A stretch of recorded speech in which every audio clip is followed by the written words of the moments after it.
Hello, Tiny House World um, and admirers. My name's Deborah Kerr, and Eric with Tiny House Society has requested that I give you kind of a sense of my journey into the tiny house living, which started about a year and a half ago. I was living in Provincetown, had been for 20 plus years, and it was time for a life change. So I had been a long admirer of tiny houses and decided, with the help of my sister, who was clearing some property on her land in the Pacific Northwest out here, and in the process of working, she said, "This would be a great place for a tiny house." And I said, "Really?" So I said, "Okay, then so be it."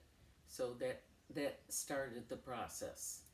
And I had found a builder out here in the Pacific Northwest, which did not work out. So then I discovered tinyhouse.com, and through the boys' website there, um, I discovered Tiny House Society and worked with their sales rep. And I had already had a design, so they hooked me up with the builder, Imagine Tiny Homes, and we worked out the process of my 28-foot tiny house. I had never seen it before, um, but I saw it for the first time on my journey leaving the East Coast, coming west, and stopped in Idaho to see the, the build in process. And it was awesome. It was amazing to see it for the first time.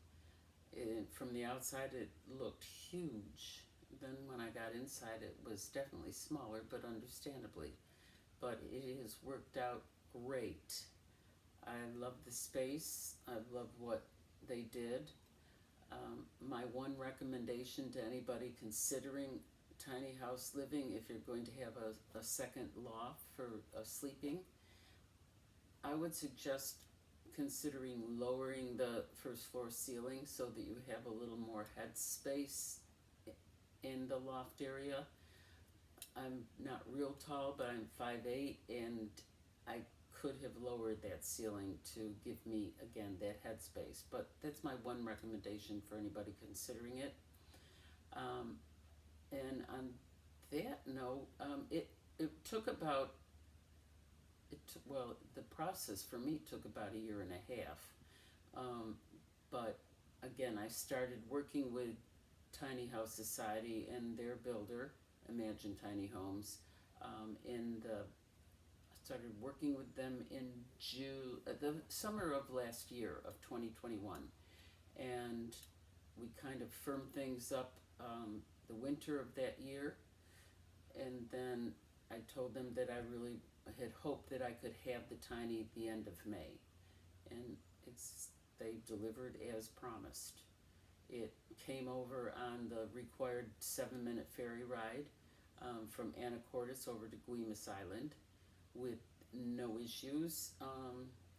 And now it is parked in my sister's backyard, big property, and I'll give you a little sense of that shortly, as soon as I give you a brief tour, video tour of the inside.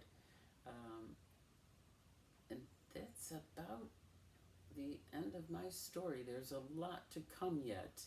A lot of work inside for me. I'm building cabinets, required cabinets for storage, and just adding my personal touches.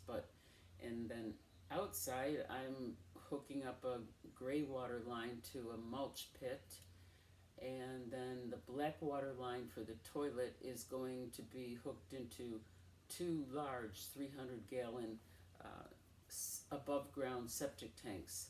So those two things are kind of primary for the really current present.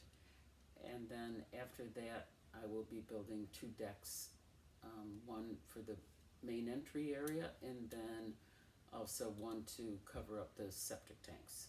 And I'll give you a sense of that as well. Thanks very much, and tiny house living is awesome.